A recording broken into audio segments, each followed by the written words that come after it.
a todo el personal vinculado a ella, a todos los que están haciendo posible detrás de cámara la transmisión, porque sabemos que es un trabajo arduo, un trabajo que necesita mucha dedicación. También a las directivas que han propiciado los espacios, a los profesores también desde el área de historia de la psicología, el componente de historia de psicología del currículum del programa de psicología. A todos y a todos los estudiantes en esta área, un especial y caluroso saludo.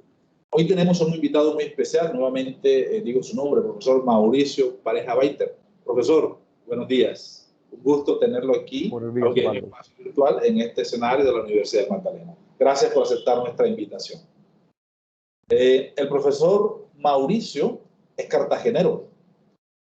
Nació el domingo 3 de septiembre de 1967 y es casado desde 1995 y dice que es padre de 2 espectaculares hijos. Tiene una amplia experiencia en el campo educativo, psicológico, filosófico, teológico, comunicacional y periodístico. Como es lógico, con esta experiencia es amante de los libros, pero además también del deporte y de la familia. Es comprometido desde la academia y la ciencia en la construcción de la civilización del amor a partir de la promoción y defensa de estilos de vida saludables. El profesor Mauricio además es candidato al doctorado en psicología en la Universidad Simón Bolívar de Barranquilla. Es magíster en psicología de la Universidad Simón Bolívar de Barranquilla y también tiene una maestría en filosofía de la Universidad Santo Tomás de Bogotá. Es magíster también en teología de la Pontificia Universidad Javeriana de Bogotá. Es especialista en filosofía y educación.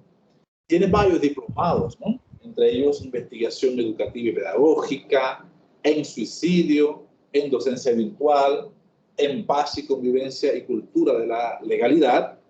Y además es profesional titulado en pregrados en 4 áreas del conocimiento: psicólogo, comunicador social, bachiller eclesiástico en filosofía, profesor en teología y licenciado en teología.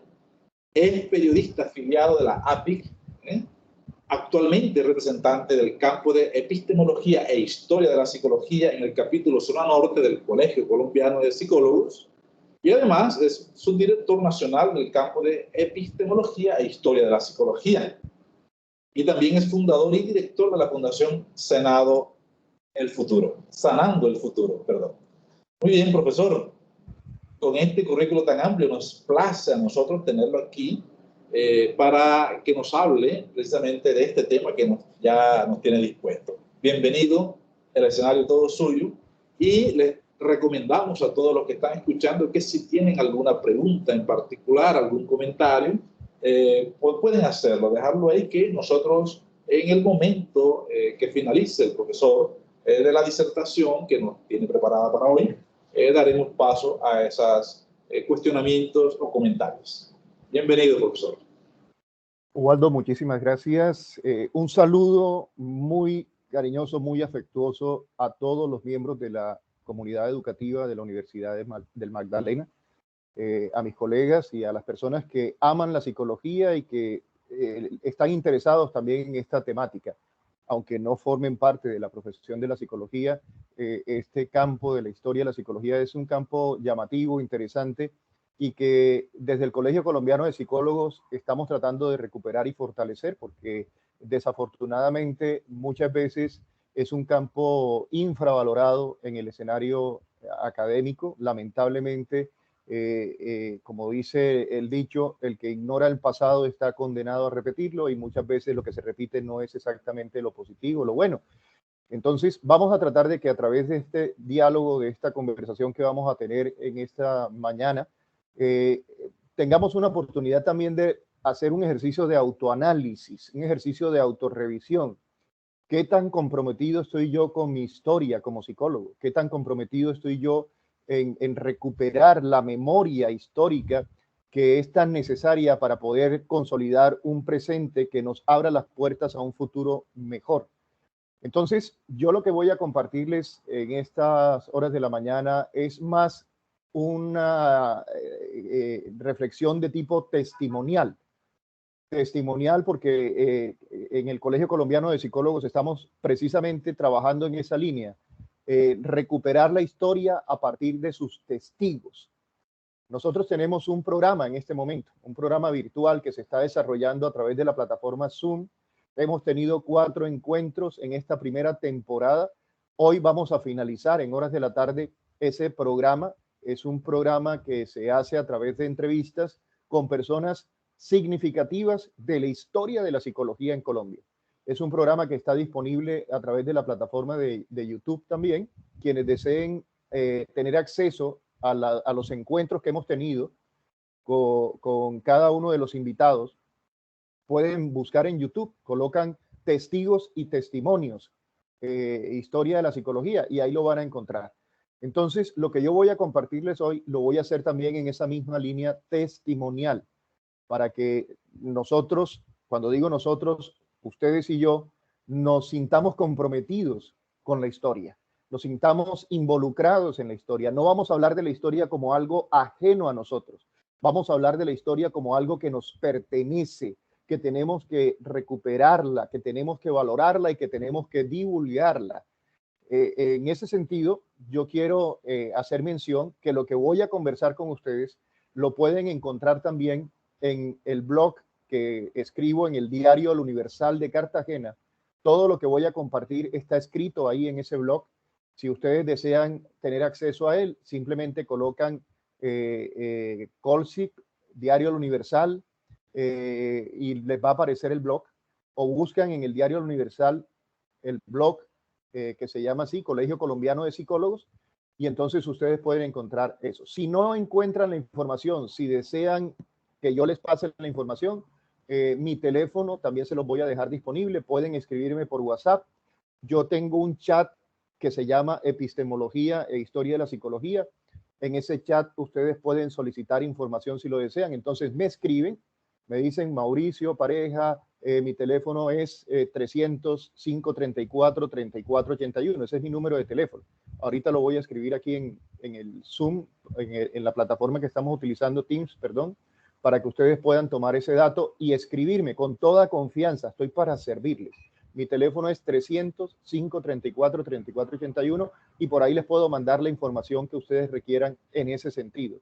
Ese es un chat en donde se comparten temas de epistemología, temas de historia de la psicología, documentos históricos, documentos que les pueden servir para que la información circule.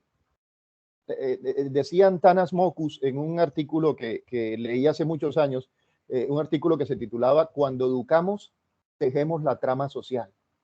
Cuando educamos, tejemos la trama social. Y hablaba de lo importante que es poner a circular el conocimiento.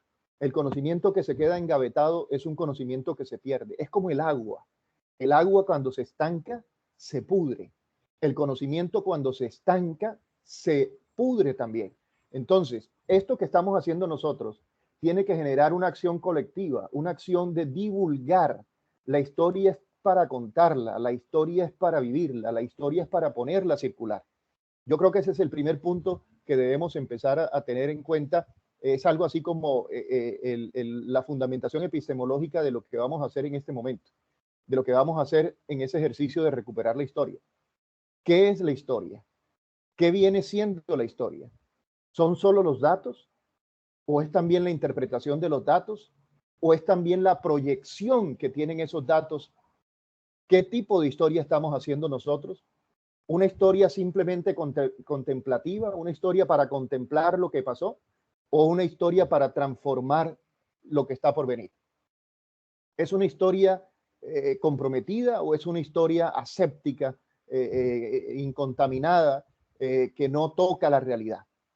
Entonces, en ese orden de idea, lo que les voy a compartir, como les digo, está escrito ahí en el blog del diario El Universal de Cartagena, un blog que se inició el año pasado, precisamente para el mes de noviembre, si no estoy mal, y ahorita miramos la fecha, y en el que se ha ido escribiendo la historia, porque desafortunadamente nosotros los psicólogos hemos subestimado el poder que tienen los medios de comunicación.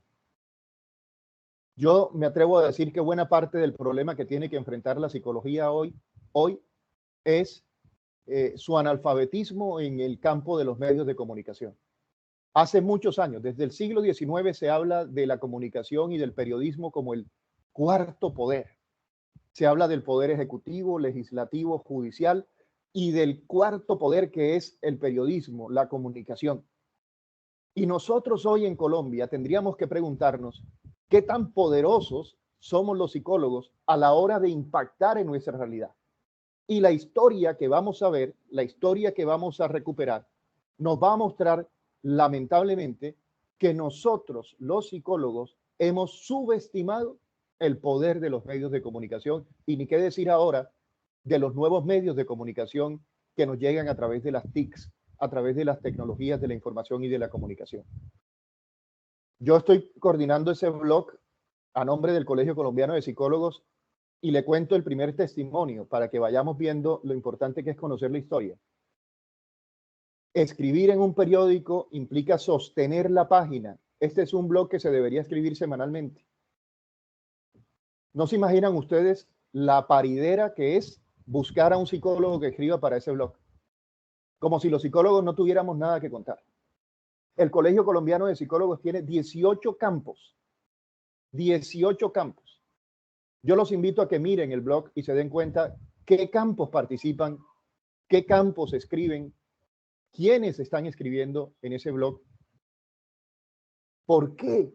¿Por qué el psicólogo no escribe en ese sentido?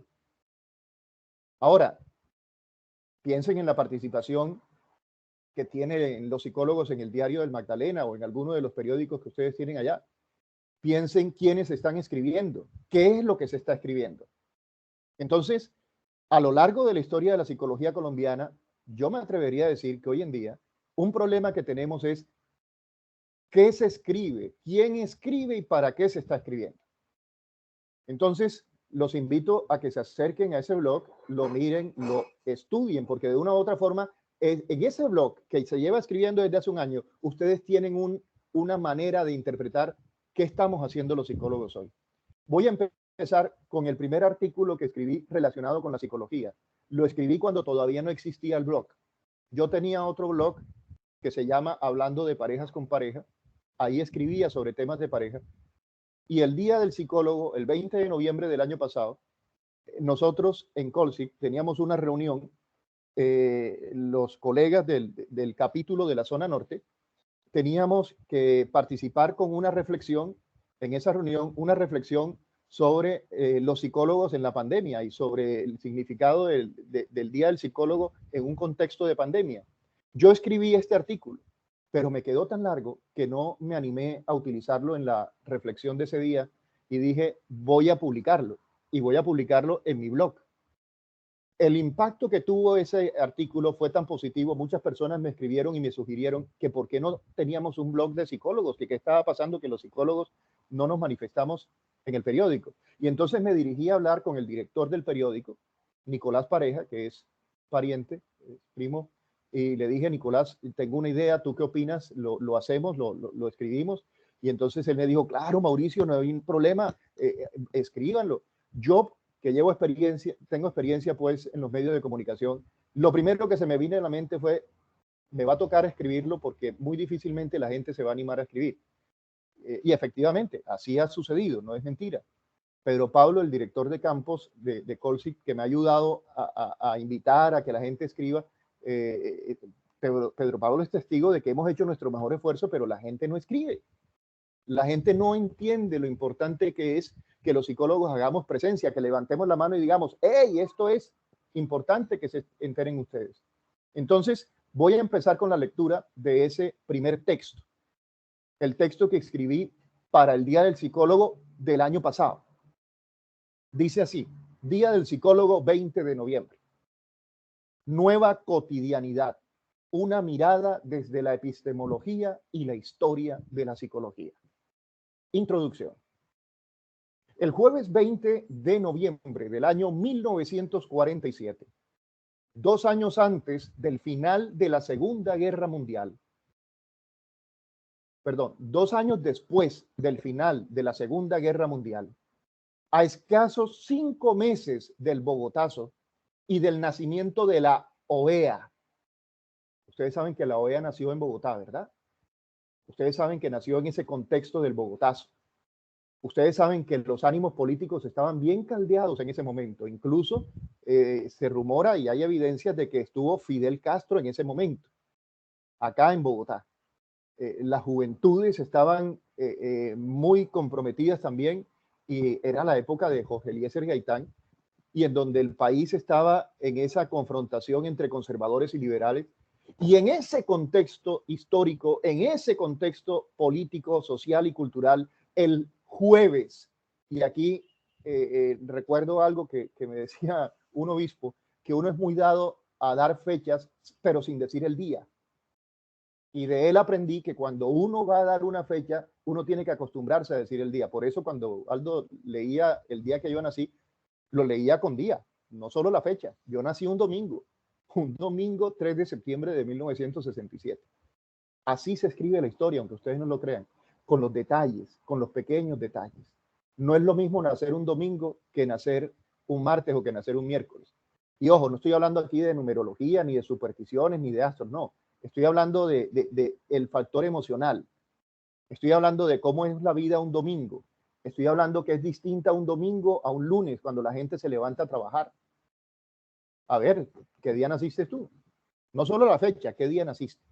¿Cómo puede afectar eso el estado emocional de un papá, de una mamá? La gente dirá, pero Mauricio, eso es insignificante. No, eso no es insignificante. Eso no es insignificante. Eso no es insignificante. No en vano se habla, por ejemplo, del síndrome de domingo por la tarde. Cuando un psicólogo habla de síndrome de domingo por la tarde, ¿qué es lo que está diciendo? Que no es lo mismo un domingo por la tarde que un lunes por la tarde. ¿Y qué es lo que lo hace distinto? El factor psicológico. Entonces, el jueves 20 de noviembre, jueves de 1947, 2 años después del final de la Segunda Guerra Mundial, a escasos 5 meses del Bogotazo y del nacimiento de la OEA, en el escenario de la Universidad Nacional de Colombia, una mujer española, mujer y además española, libre pensadora, a quien la providencia divina, y lo pongo entre comillas porque ella no se movía en ese contexto de la providencia, pero Colombia, donde ella estaba, sí era un país profundamente católico en sus raíces, con una visión providencialista de la historia. Entonces, esta mujer española librepensadora, a quien la providencia divina supo equilibrar entre la feminidad y la masculinidad de su nombre, ella se llamaba Mercedes Rodrigo, movida como una hoja al viento de país en país, parió en la fría capital colombiana la primera institución. Voy a parar un momentico porque está pasando el chatarrero, no sé si ustedes alcanzan a escucharlo por allá. Voy a esperar que se aleje para que no me distraiga. De pronto ustedes sí están oyendo bien y no lo alcanzan a oír tanto a él. Yo sí lo tengo como si me estuviera gritando en el oído. Entonces vamos a esperar que pase un momentico. Eso forma parte de la historia, ¿saben? De la historia de nuestro país. No es lo mismo estar aquí en Barranquilla. Yo no sé si en Bogotá o en Cali o en otro lado o en Santa Marta pasan los chatarreros. Aquí en Barranquilla sí. Y en la época de la pandemia pasaban mucho los vendedores de aguacate y se inventaban la frase de aguacatízate, aguacatízate. Y había muchos venezolanos también vendiendo aguacate. ¿Por qué vendían aguacate los venezolanos acá? ¿Por qué estaban migrando aquí? Eso es historia, estar pendiente de los detalles. Todo eso construye la historia. Eso genera el clima donde se construye la ciencia también. Bueno, continúo entonces. Una mujer española, libre pensadora, a quien la providencia divina supo equilibrar entre la feminidad y la masculinidad de su nombre, Mercedes Rodrigo, movida como una hoja al viento de país en país. ¿Ustedes se acuerdan de Porfirio Barbajacob? ¿Sí? De esa frugalidad de lo humano. Bueno, como una hoja al viento, ¿verdad? De país en país. Parió en la fría capital colombiana la primera institución en formar psicólogos graduados en la entonces autoproclamada Atenas Suramericana. Nada de lo que yo estoy escribiendo es gratuito, ¿oyeron? Cuando hablo de una mujer con una mezcla entre masculinidad y feminidad, entre feminidad y masculinidad. Cuando estoy hablando de una mujer que parió en la fría capital colombiana, Mercedes Rodrigo no tuvo hijos. Para ella eso era un verdadero parto, lo que estaba viviendo. Con todo lo traumático que va a significar para ella tener que abandonar después a su hijo, tener que dejarlo en manos que no sabía si iban a cuidar ese hijo o no. ¿Por qué? Porque años después Mercedes Rodrigo tuvo que irse de Colombia porque la estaban acusando de comunista, de estar manipulando las pruebas psicotécnicas para el ingreso de personas subversivas a la Universidad Nacional. Y ella venía de escapar de España, de la Guerra Civil Española, huyéndole a las políticas de Franco, y se encuentra en Colombia también con una nueva forma de persecución, como quien dice, viene buscando paz y lo que encuentra es más guerra. A ella le tocó salir y se fue a vivir y a morir en Puerto Rico. Entonces, ese parto para ella, todo lo que significaba en esa fría ciudad de Bogotá, en esa fría ciudad cachaca, llena de abrigos, lluviosa, gris, turbulenta. Entonces, en esa época se llamaba o se autoproclamaba como la Atenas suramericana. Hoy, es decir, cuando yo estoy escribiendo ese artículo, hoy, 19 de noviembre de 2020, a las vísperas de la conmemoración de ese acontecimiento primigenio, constituido a su vez en un buen pretexto para celebrar el Día del Psicólogo en Colombia, me dispongo a participar de este conversatorio con la nueva cotidianidad post-pandémica engendrada en el vientre de esta segunda década del siglo XXI, pero con los ojos de un epistemólogo y de un historiador.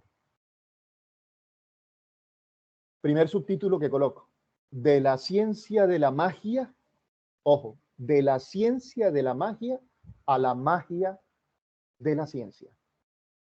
Continúa el artículo. Si nos remontamos a las cotidianidades pretéritas, en una rápida aproximación podemos decir que hemos vivido 5 grandes periodos histórico-epistemológicos. Entonces, lo que voy a escribir ahora es la visión que tiene Mauricio Pareja de los grandes periodos que ha vivido la historia de la humanidad y la epistemología a lo largo de los siglos. ¿Cuáles son esos 5 periodos epistemológicos e históricos? Primer periodo, el periodo mítico, de mito. La cotidianidad en ese periodo era vivida y entendida a partir del mito, el animismo, los antropomorfismos, la magia. Ello se corresponde con un mundo gobernado por el devenir, pero que poco a poco empezaba a conocer el carácter irreverente y emancipador del ser humano, quien con el surgimiento de los brujos, los chamanes y los magos comenzaba ahora a adquirir un cierto dominio sobre él. Y fue así que nació la historia, gracias a la praxis, entendiendo por praxis la acción humana transformadora de la realidad. ¿Qué tenemos entonces? El ser humano en su etapa primigenia. ¿Qué tenemos? Un individuo que recién se ha bajado del árbol y ha empezado a caminar derecho. Un individuo que se está enfrentando a un mundo en medio de la selva, del desierto, en medio de animales amenazantes, con una realidad que lo desborda y lo supera, un universo desconocido, un universo que se mueve todavía bajo los impulsos del devenir. Pero ya aparece el hombre, aparece el Homo sapiens sapiens, el hombre que tiene conciencia, el hombre que sabe, el hombre que piensa, que se da cuenta que está pensando. Y ese hombre empieza a transformar el devenir en historia. Claro, de una manera primitiva, por supuesto. Pero cuando nosotros hablamos hoy de brujos, de chamanes y de magos, nos reímos, nos burlamos, decimos, ah, eso es de ignorantes. Pero en esa época, el chamán, el brujo, el mago, eran las personas que por fin eran capaces de enfrentarse a un devenir que trataba de imponerse a la fuerza. Entonces el hombre es capaz de fabricar fuego, es capaz de hacer fuego y es capaz de controlar el fuego. Y entonces el hombre es capaz de construir casas y es capaz de domesticar animales. Y el brujo, el chamán y el mago es ese que nos enseña cómo hacerlo. Luego viene un segundo periodo, un periodo religioso. Luego la cotidianidad se llenó de dioses y así las antiguas fuerzas caprichosas y desbordantes fueron personificadas en una pluralidad de seres que no solo poblaban los cielos, sino también el mundo y el inframundo. Los brujos, los magos y los chamanes se profesionalizaron en la figura del sacerdote, quien de manera privilegiada alardeaba de su camaradería con los seres espirituales y en una arrogante humildad llegó incluso a competir con el poder político y el poder militar en su intento por dominar los tesoros y la justicia. Segundo periodo. Vamos ahora para el tercer periodo, el periodo filosófico. Ante el reclamo airado de la fe ciega, aparece la pregunta oportuna del quehacer filosófico, que lo cuestiona todo. La cotidianidad ya no es gobernada solamente por las fuerzas irracionales, ni por el capricho de los seres espirituales. Odiseo se enfrenta a los dioses y Sócrates no teme beber la cicuta, mientras Platón, cautivo en las manos del tirano de Siracusa, va comprendiendo que no todo el que conoce lo bueno hace lo bueno. Es así como la cotidianidad filosófica, a fuerza de razón, empieza a conquistar su lugar en la historia. La bandera socrática platónica es enarbolada posteriormente por su discípulo Aristóteles, quien junto al fundador de la academia dominarán la cotidianidad antigua, medieval y moderna. Fin del tercer periodo. Entonces ya tenemos periodo mítico, periodo religioso y periodo filosófico. Entramos ahora al periodo científico. La filosofía es luego esclavizada en el medioevo por la teología, quien abiertamente proclama su cautiverio durante la escolástica. Filosofía, ancilla, teología. La filosofía es la esclava de la teología. Teniendo en San Agustín y en Santo Tomás, patrística y escolástica, sus más destacados representantes. La cotidianidad humana es ahora la cristiandad medieval. Pero la historia no se detiene. Si el mito antecedió a la religión y la religión a la filosofía va a ser así la antecesora de la nueva ciencia pregonada por Francis Bacon. Bacon y Descartes, empirismo, racionalismo, métodos experimentales y métodos racionales, métodos cuantitativos y métodos cualitativos, modelos conductistas, modelos psicodinámicos, especializaciones y subespecializaciones, etcétera, etcétera, etcétera. Estos y otros muchos nombres y conceptos van dibujando el mapa dialéctico de la cotidianidad moderna y contemporánea.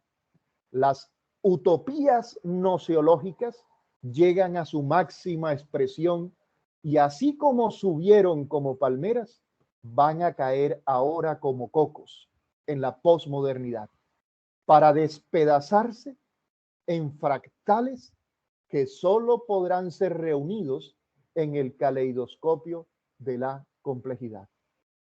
Fin del periodo científico.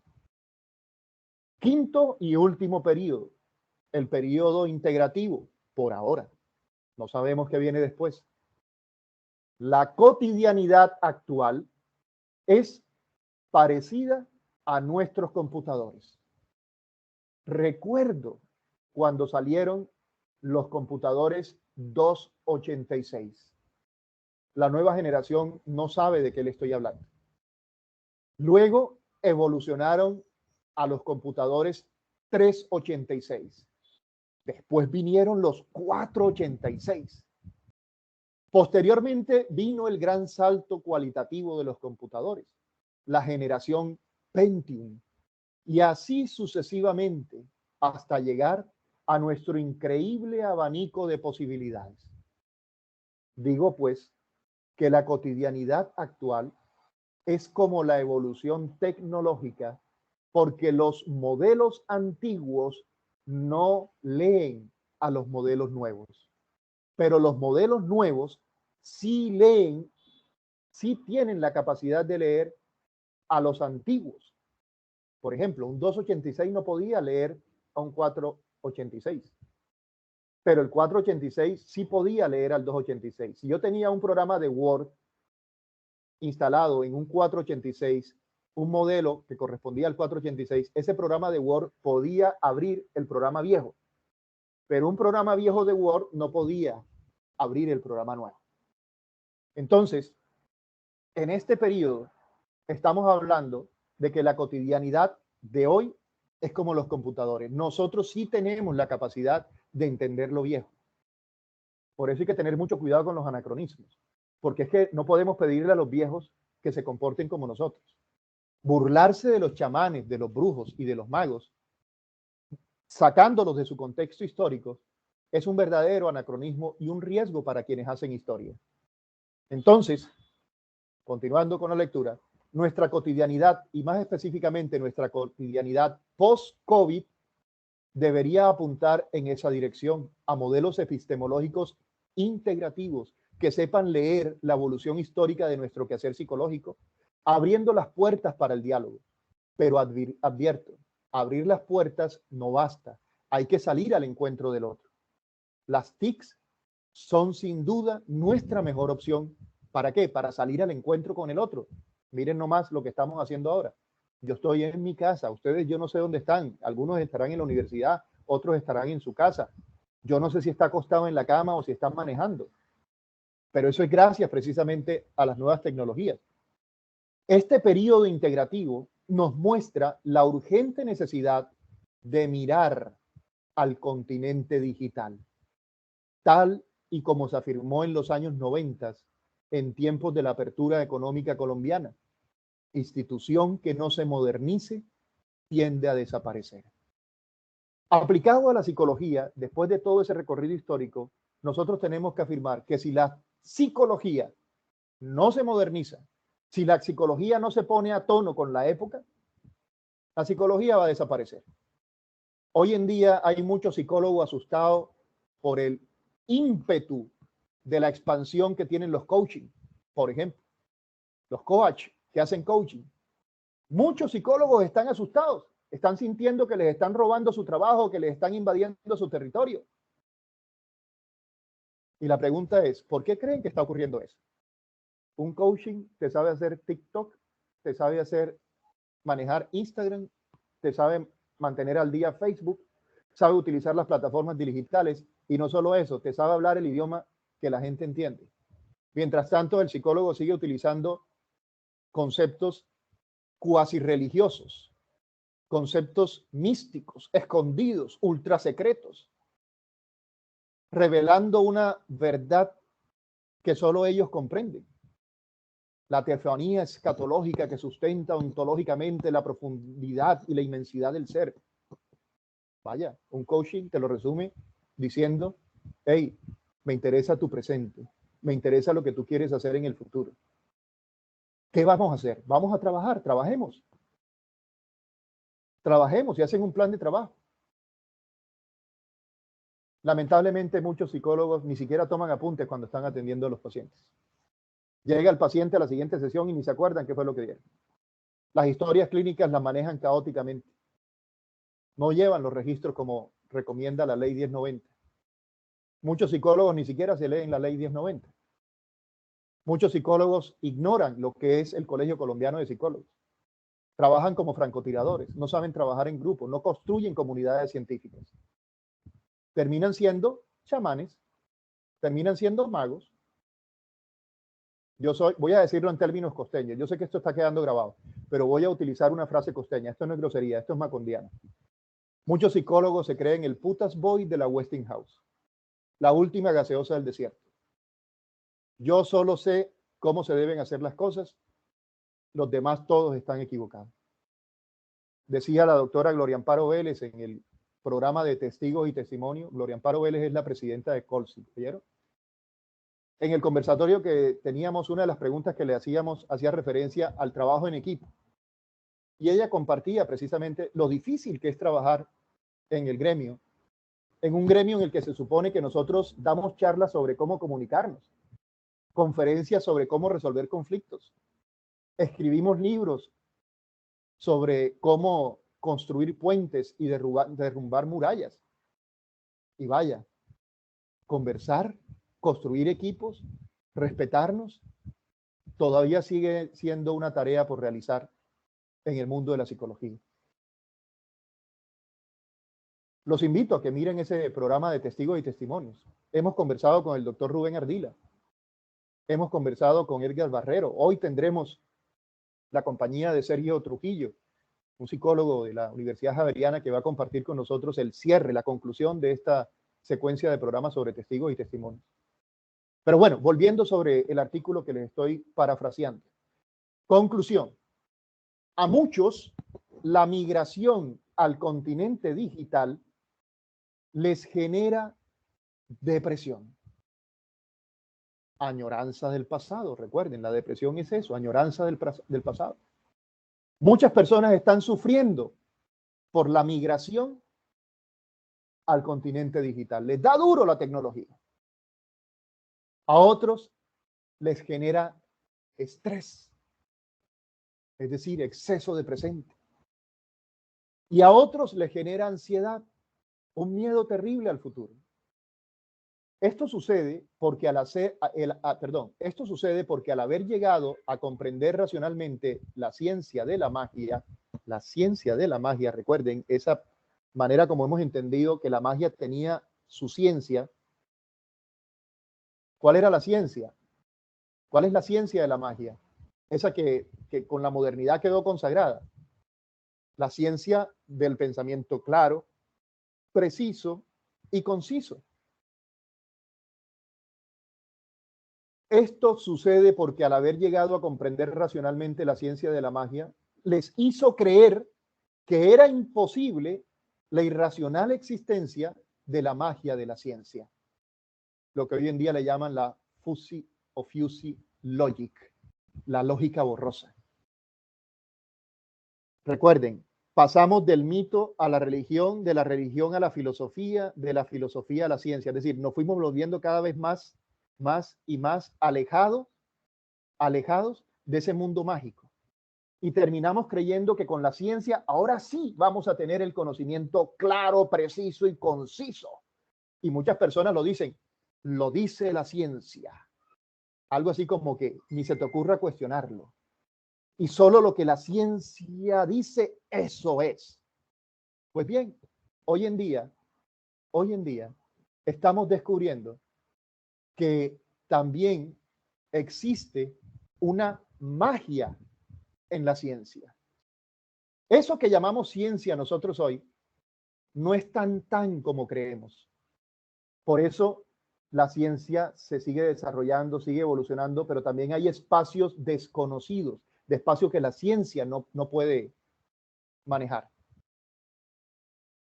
Filósofos y hombres de ciencia que nos antecedieron ya daban cuenta de eso, de que la ciencia también es magia, de que eso que llamamos ciencia también es magia. La ciencia de hoy, en 20 años, 30 años, lo van a mirar como si estuviéramos practicando magia. La ciencia de hoy es la magia del futuro. Nos van a interpretar como magos. Filósofos y hombres de ciencia que nos antecedieron ya daban cuenta de ello. No en vano, Pascal decía que el corazón tiene razones que la razón no conoce. E incluso Pasteur llegó a decir que un poco de ciencia me aleja de Dios. Mucha ciencia me devuelve a Él. Por eso, sin temor y temblor, parafraseando un poco a Kierkegaard, Aún golpeamos el televisor, aún golpeamos el computador, aún le damos golpecitos al carro cuando no funciona bien. Y, oh sorpresa, golpeas el televisor y el televisor funciona. Golpeas el computador y se destraba. Golpeas el carrito y empieza a prender otra vez el motor. Luego del golpecito mágico, enciende, arranca, camina, funciona bien.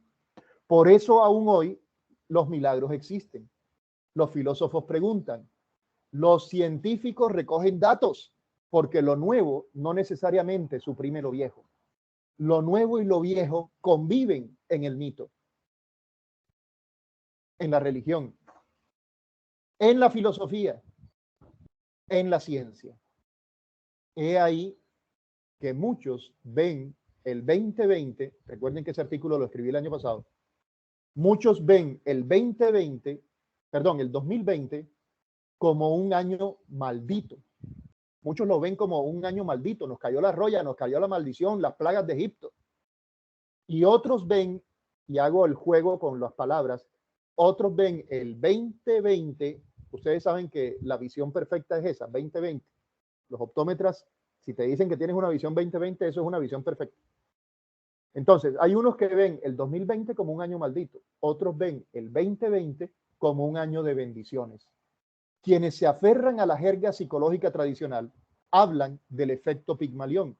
Los románticos exclaman que nada es verdad ni mentira, que todo depende del cristal con que se mira.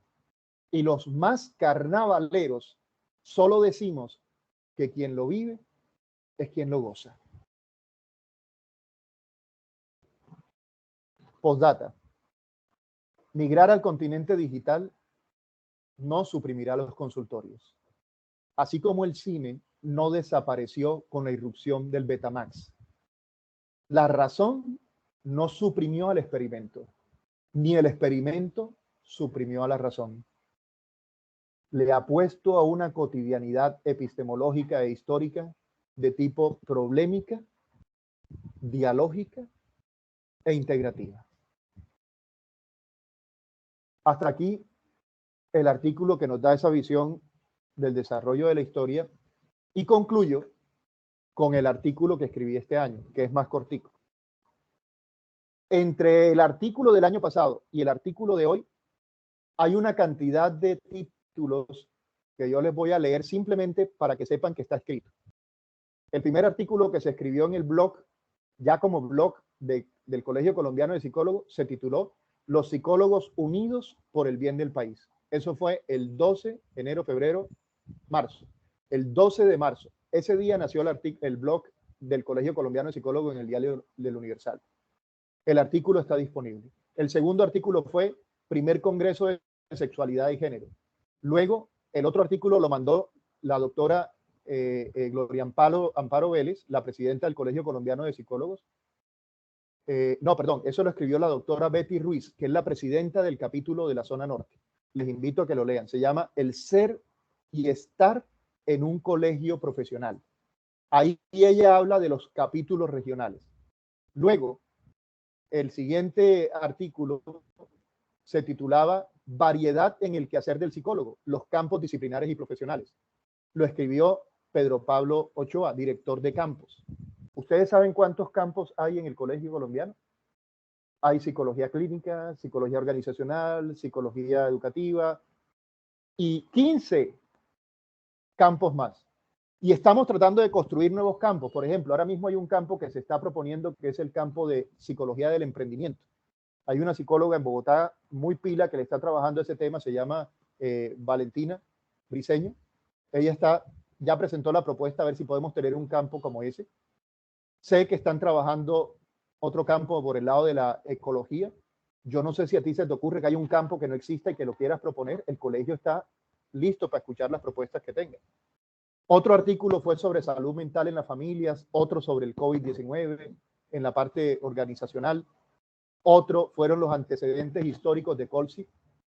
Ojalá se puedan leer ese artículo que tiene que ver precisamente con la historia. Lo escribió la doctora Gloria Amparo Vélez, que es fundadora del Colegio Colombiano de Psicólogos. Es del equipo fundador del Colegio Colombiano de Psicólogos. Antecedentes históricos de Colsi. Otro artículo fue Tribunales Deontológicos y Bioéticos. Otro se llama Epistemología, que hacen los científicos cuando hacen ciencia. Otro se llama Comunicado a la Opinión Pública. Ese es el primer comunicado que Colsip saca a propósito de una manifestación pública. ¿Se acuerdan cuando hubo el paro en el mes de marzo, abril y marzo? El Colegio Colombiano de Psicólogos se pronunció. Como dato histórico les cuento, no se imaginan lo problemático que fue sacar ese documento, porque la polarización que tiene el país también existe en Colsip, y eso no está mal. Lo malo es cuando no hay diálogo. Pues aquí se sacó un documento, muchos quedaron contentos, otros quedaron insatisfechos. Aquí hay posturas conservadoras, hay posturas liberales, hay posturas progresistas, y en ese documento se trató de integrar todas esas posturas. Ojalá se lean ese documento, es un documento histórico, ¿oyeron? Así se hace la historia, leyendo también documentos. Ese documento está con el título urgente, comunicado a la opinión pública. Ojalá lo lean. Luego se anunciaba un encuentro porque íbamos a empezar un curso de epistemología, y el invitado que nos abrió las puertas para empezar esa experiencia fue Edgar Barrero, y se sacó un artículo que se titulaba El psicólogo, protagonista de la historia o actor de reparto. Otro artículo, ojo, le estoy contando la historia, les dije que yo soy testigo, le estoy contando cómo se ha ido trabajando el tema de la historia también. Otro artículo se llama ¿Qué hacen los psicólogos cuando hacen psicología? Siguiente artículo, curso gratis de epistemología. Si ustedes quieren estar al día en noticias de lo que estamos haciendo en Colsip sobre eso, escríbanme.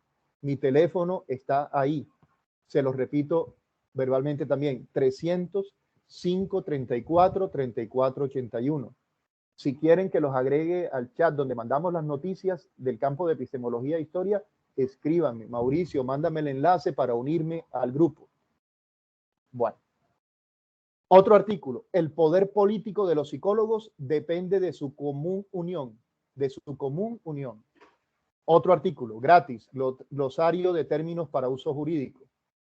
Importante documento, acompañamiento animal y apoyo emocional. Ahora que está tan de moda pedir certificados de mascotas para los viajes, tengan mucho cuidado, no se pongan a estar dando certificados a la loca.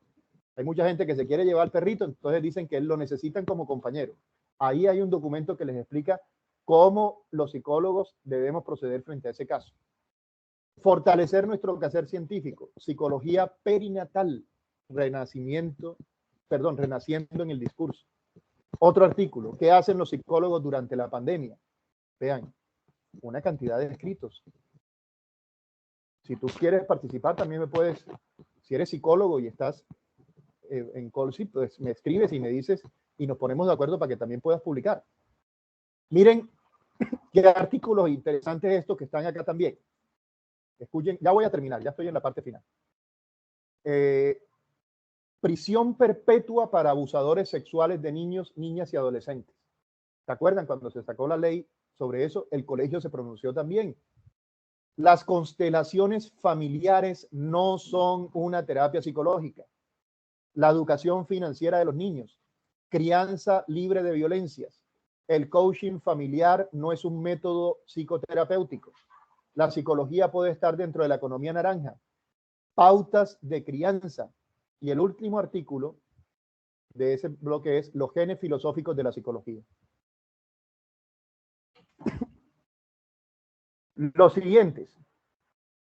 Esta es la parte donde los que no son historiadores se aburren. Los historiadores están copiando y están pendientes. Ojo, la historia se hace con datos, con evidencias. Yo les estoy contando cómo están pensando los psicólogos hoy, cuáles son los temas que nos están llamando la atención. 4 aspectos sobre la cadena perpetua y la psicología forense criminal. Boletín 51 y Boletín 52 de Colsip. Se inicia una serie para psicólogos y amantes de la psicología. Ahí era donde se anunciaba la serie Testigos y Testimonios. Luego, un artículo con motivo de la muerte del doctor José Rodríguez Valderrama, uno de los pioneros de la psicología profesional en Colombia. Paz en su tumba, honor y gloria a su memoria. Un retrato de un pionero de la psicología en Colombia, convocatoria abierta a los premios regionales de psicología, los peritos del colegio Y el último artículo no lo voy a leer, por cuestión de tiempo, ya son las 10:56, no quiero extenderme más, quiero dejar un espacio para preguntas, me gustaría conversar con ustedes, escucharlos. El último artículo que les recomiendo es el artículo que escribí para la festividad del psicólogo, 20 de noviembre, Día del Psicólogo en Colombia, el artículo que publicamos la semana pasada. Bueno.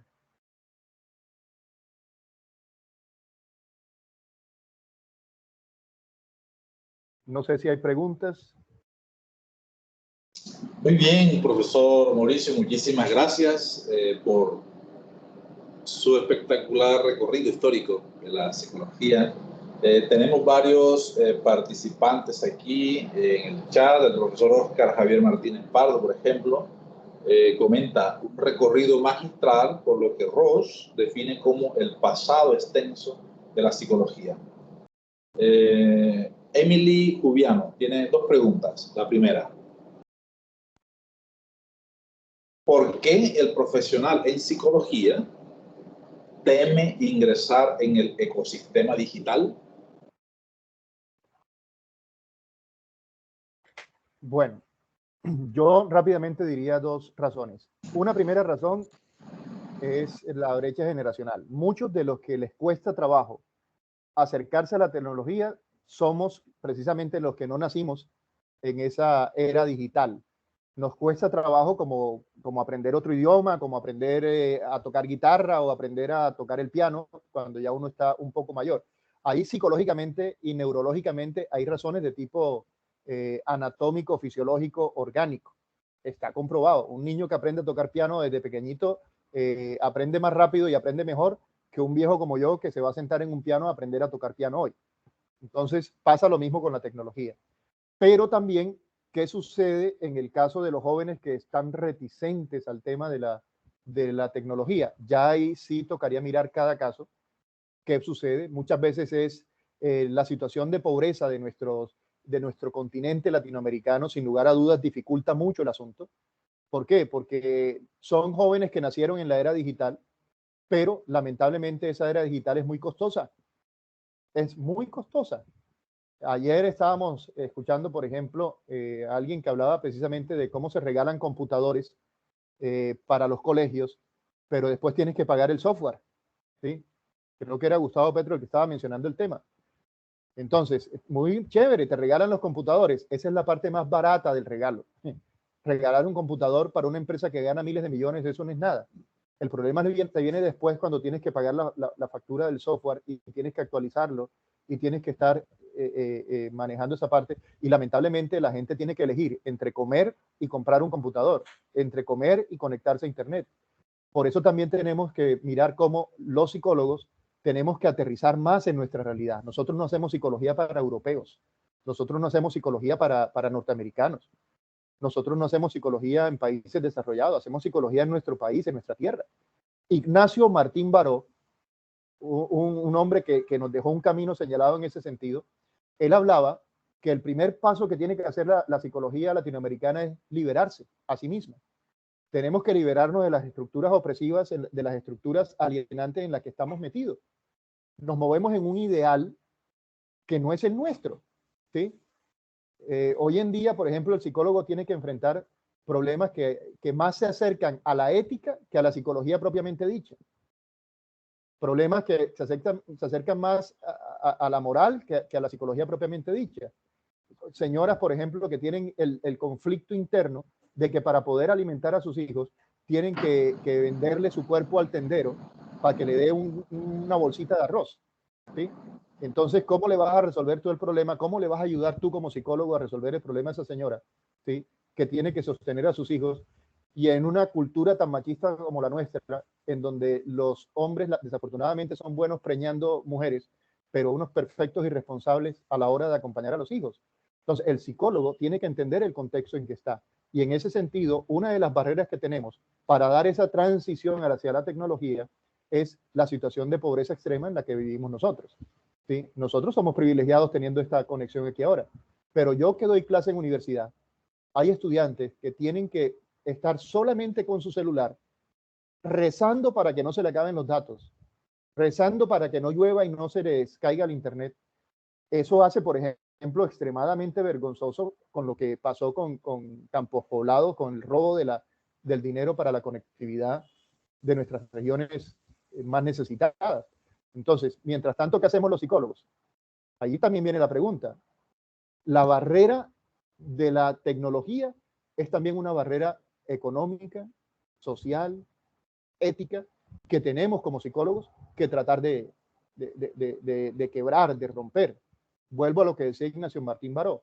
Necesitamos una psicología de la liberación, una psicología que libere a la psicología de esas estructuras alienantes, pero una psicología que también ayude a generar procesos de transformación social.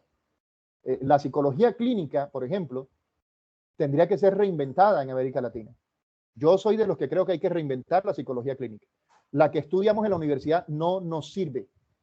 No nos sirve porque la clínica nuestra es distinta a la clínica norteamericana y europea. Aquí los problemas de bipolaridad, los problemas de esquizofrenia, los problemas de ansiedad, de estrés, tienen que ser leídos de nuestra realidad. No sé si respondí o si me fui por otro lado, pero creo que esa es la posición que yo quería plantear. Claro que sí, profesor, muchas gracias. En consecuencia de eso, también dice Emily que la otra pregunta, ¿no? Dice, ¿cuál es entonces la mejor forma para incursionar en estos medios de comunicación como las redes sociales sin dejar de lado la profundidad técnica de la psicología? Yo diría que nos toca aplicar la del pato. El pato nada, vuela y camina, ¿sí? Eso requiere formación, eso requiere entrenamiento, eso requiere disciplina. En otras palabras, yo lo resumiría amor por la profesión. Cuando uno ama la profesión, uno se vuelve un comedor de libros. Uno se vuelve una persona inquieta. Uno tiene que dejar de pendejear viendo tanta bobada en Instagram, tanta pendejada en Facebook, perder tanto tiempo en TikTok y TikTok y todas esas vainas. Tenemos que aprender a moderar. Yo no digo que eso sea malo, es decir, yo disfruto viendo videos de YouTube, es más, a mis pacientes les digo que uno tiene que comer bien, dormir bien, hacer ejercicio y reír mucho. Y cuando me preguntan, ¿y cómo hago para reírme? Pues mira TikTok, mira YouTube, mira, ay, pero ¿y lo hago solo? Claro, ríete, goza. Lo malo es cuando usted se vuelve un adicto a eso. Lo malo es cuando usted no lee sobre tecnología, cuando usted no se preocupa. Bueno, y también uno tiene que aprender a contratar los servicios de los que saben. Hay cosas que usted no sabrá ni tiene por qué saberlo. Entonces, yo si necesito conectarme, pues yo contrato los servicios de Zoom. Yo tengo Zoom y doy conferencias a través de Zoom. Y si quiero volverme experto en Zoom, me toca buscar en YouTube tutoriales de Zoom. O le pago a alguien para que me enseñe. En otras palabras, los psicólogos flojos están mandados a recoger. Eso sí, profesor. De hecho, encontramos muchas personas que se van al otro extremo, ¿verdad? Que creen que incursionar de forma en la tecnología es perder el tiempo en ella. Resulta que no, hay que saberla utilizar. Jenny Andrea Guarín está también y dice, psicología perinatal, qué oportuno y necesario en este y todos los tiempos. Es agradable escucharlo, señor Pareja. Mi pregunta, dice Jenny, aquí va la pregunta. ¿Cómo ve el panorama actual en cuanto al desarrollo investigativo de la psicología en nuestro país? Lo veo mal. Lo veo mal. Precisamente por eso. Yo creo que lamentablemente la psicología todavía se maneja con criterios de mercenariedad. Somos mercenarios. Trabajamos por plata. Ahora, pero ay, Mauricio, hay que vivir. Claro, uno tiene que vivir, uno tiene que buscar la plata. Yo no voy a decir que no. ¿Sí? Pero el problema es cuando nos volvemos mercenarios. Estamos más pendientes de publicar para cumplir la cuota que nos pide la universidad que realmente para aportar algo que sirva para nuestra sociedad. Tenemos serios problemas a nivel de investigación. Estamos muy matriculados con la APA y nosotros no somos APA. Yo no soy americano, ni tengo por qué escribir para americanos, ni tengo... Yo creo que nosotros somos más narrativos, nosotros somos más macondianos, nosotros somos más realismo mágico. Y creo que a la psicología le está haciendo falta realismo mágico. Somos muy fríos para escribir la ciencia. Miren, cuando yo suelto frases como la que decía ahorita, yo lo pienso, yo digo, mira, le van a decir que esa conferencia fue mala, que lo que está diciendo son vulgaridades. Pero es verdad, cuando usted se cree el puta boy de la Westinghouse, para mí esa es la mejor explicación, ¿sí? Lo puedo decir con otras palabras, más sofisticados, más elegante, pero le quita la fuerza. Cuando nosotros volvemos demasiado académico el discurso científico, le quitamos la fuerza que le pone el corazón. Un conversatorio, de los primeros conversatorios que tuvimos en el diálogo de epistemología en Colsic, de lo que estamos organizando, y la grabación está, si usted quiere verla, fue con Alberto Linero. Él es doctor en educación y lo invitábamos. Y la conversación que tuvimos con él se titulaba "La psicología se hace con las tripas". Y yo creo que eso le está haciendo falta al psicólogo. Tripas. Tripas para sentir el dolor de la injusticia. Tripas para sentir el grito desgarrador del que está sufriendo. Somos demasiado asépticos, muy manos limpias. Nos da miedo untarnos de caca, ¿sí? Y aquí hago la comparación de las mamás. Las mamás no les da pena ni miedo meterle la mano en el fundillo al bebé, untarse del popó del bebé y limpiar al bebé. Y aparte de eso, después de que lo limpia, lo carga y le sonríe, ¿sí? Nosotros en eso somos muy machistas. Yo no sé si ustedes han tenido la experiencia. Yo tuve 2 hijos y a los 2 hijos les cambié pañales. Pero todavía tengo la imagen cuando yo le cambiaba el pañal a Sofía, que era mi hija mayor. La agarraba como con pincitas y el olor me impactaba y la miraba muy de lejito. En cambio yo veía a mi esposa y a mi suegra y a mi mamá que la cargaban, pero hey, yo digo, se están untando de mierda, ojo, pila. Nosotros los psicólogos somos muy así. Es más, por la escuela europea también, tal vez que nos enseñó que hay que guardar esa distancia, pero es una distancia que nos desconecta. Entonces, yo creo que hay que trabajarle más al toque latinoamericano. Claro que sí, profesor, totalmente de acuerdo. Incluso nos llega la idea, ahora que usted expresaba eso, con el cual concordamos, psicólogos, bueno, también profesionales de diferentes áreas, pero hablando de los psicólogos propiamente dicho, cuando se forman como doctores, ¿no? Entonces ya no quieren dar para primeros semestres, no, ya tienen que ser profesores de alto turno que ya se quieren olvidar del muchacho en primero, en segundo, en tercer semestre. Y es una cosa que a mí particularmente me parece terrible, ¿no? En concordancia con lo que usted decía. Profesor, hemos llegado al final. Hay muchas personas aquí conectadas que le dan las gracias. Emily, por ejemplo, dice: muchas gracias por su respuesta, señor Mauricio Pareja, muy profundas e inspiradoras. Excelente, me gustó mucho. Oscar Javier dice: epistemologías del sur, ok. La profesora Karen Ávila dice: excelente espacio de reflexión. Yo quisiera terminar haciendo una pregunta y que al mismo tiempo, profesor, usted nos cierre este evento. Y es lo siguiente: debemos entender entonces, con su discurso de hoy, que la historia de la psicología evoluciona. ¿En qué sentido? Porque a veces tenemos la idea de que lo pasado ya es pasado, pero usted nos ha dado una visión diferente, lo que nos pone en perspectiva que hoy podemos mirar el pasado de una forma diferente. Entonces eso nos da la impresión que la historia evoluciona en el sentido de lo que ocurrió en sus interpretaciones de ahora. Mira, lo más difícil para mí, a propósito de esa pregunta y de las otras preguntas, lo más difícil para mí es hablarle a un público que no hace historia, que no tiene historia. Un público de la era de los celulares, un público que se burla de las cámaras fotográficas que tú y yo, Ubaldo, tenemos. Tú sacas una cámara fotográfica y se te ríen, ¿sí? Y los pelados te preguntan, ¿y eso qué es? Y cuando tú hablas del rollo fotográfico, tú sabes que tener un rollo fotográfico es distinto a tener una cámara digital que te toma 1000 fotos y de esas 1000 tú te quedas con una. Cuando tú tomabas la foto con el rollo, tenías que preparar todo. No podías fallar. Perder una foto era gravísimo. Terrible. ¿Sí? Y la foto después se guardaba en un álbum. Y el álbum era para mirarlo con cierta regularidad. Y no solamente era mirarlo, era contarlo. Había encuentro en torno a la fotografía. Había una construcción de identidad, una elaboración de un tejido familiar, de un tejido social. Hoy tenemos un tejido social que se está cayendo a pedazos porque no tenemos recuerdos, porque no tenemos historias. Yo no sé si ustedes conocen la historia sin fin de Michael Ende y si vieron la película La historia sin fin, La historia sin fin es todo un diálogo de corte existencialista donde nos hablan de qué le ocurre a la gente cuando pierde los recuerdos. El resultado es la nada, la nada. Estamos en un país sin recuerdos, un país arrojados a la nada. ¿Por qué? Porque la gente toma muchas fotos y en el proceso de tomar muchas fotos no disfrutan el presente, no disfrutan el concierto, no disfrutan, dicen que disfrutan, pero ¿qué va? Están pensando en la foto que van a poner, en cómo las van a ver, en si tienen que hacerle Photoshop o no.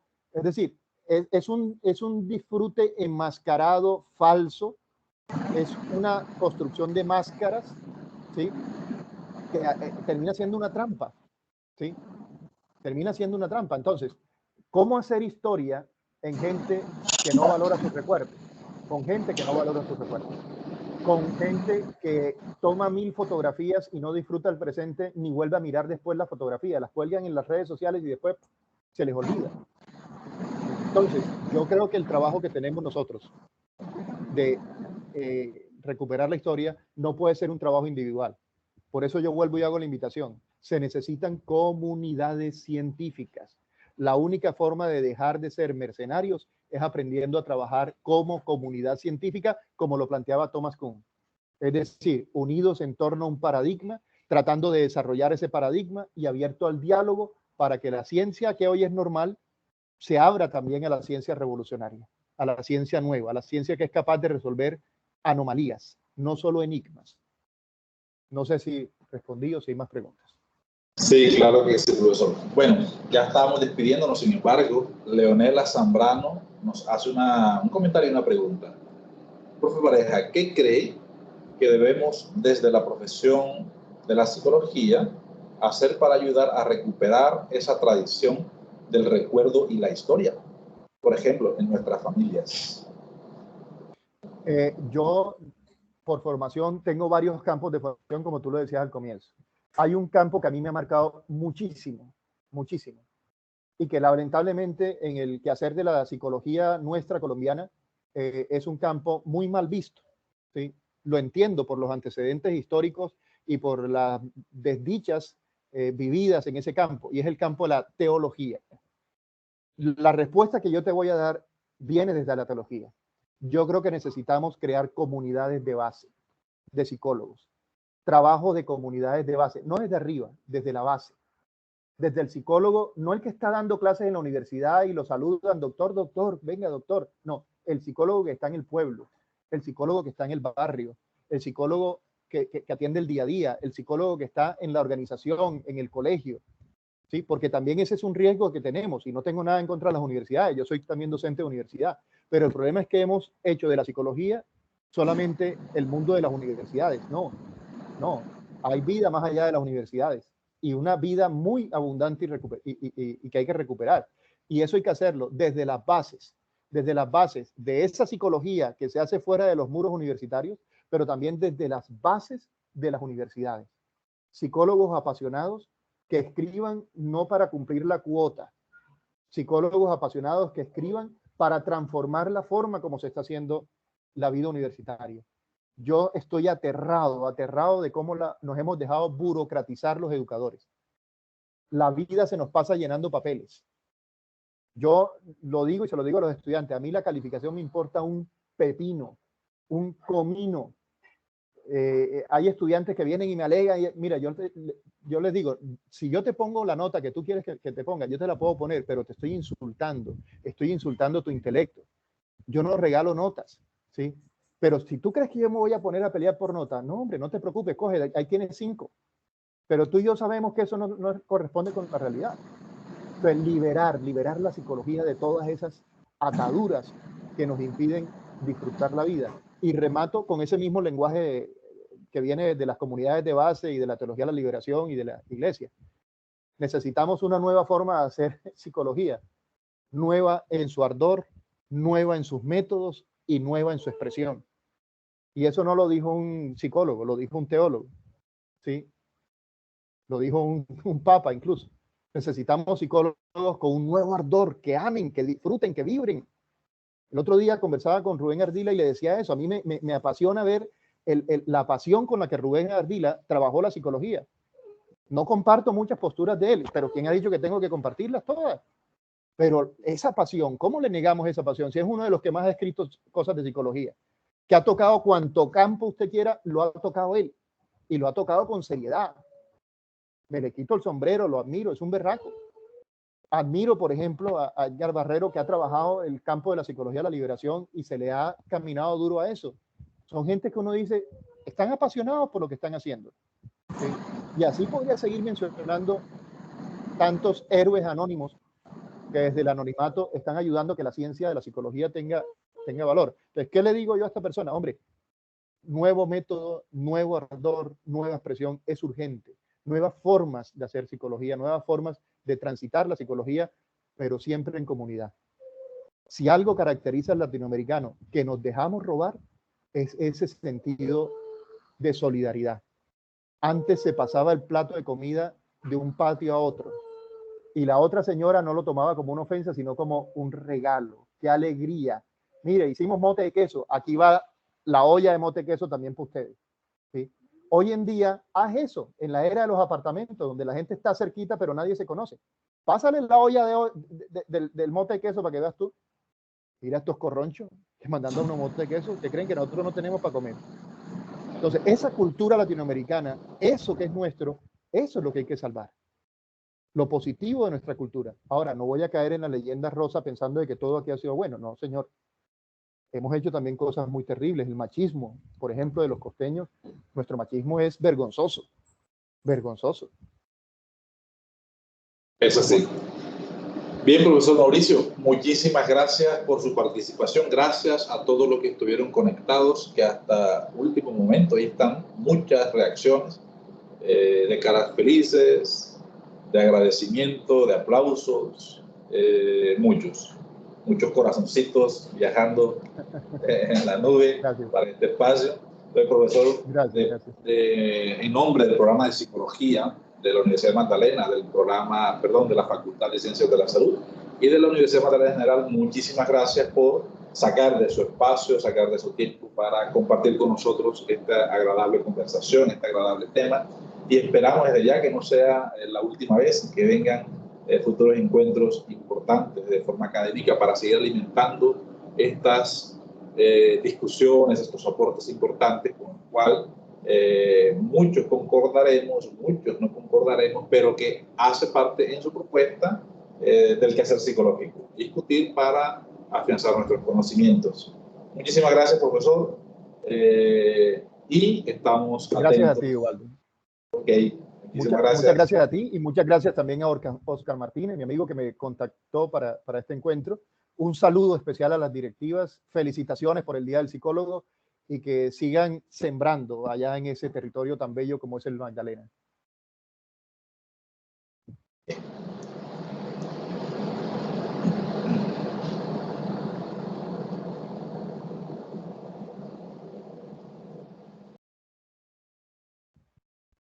Vamos a esperar que los anfitriones nos digan si ya cerramos. Okay.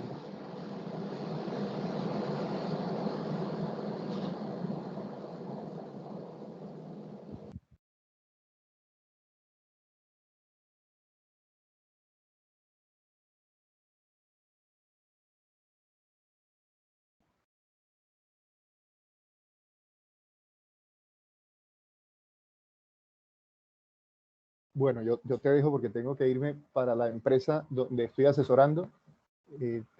Muchísimas gracias. Ahí quedamos. Yo creo que... Ok, ahí estamos esperando ya que desde las anfitriones cierren, pero ya cerramos. Profesor, muchísimas gracias por su tiempo. Bueno, gracias a ti, Ubaldo. Éxito en ese trabajo. Bueno.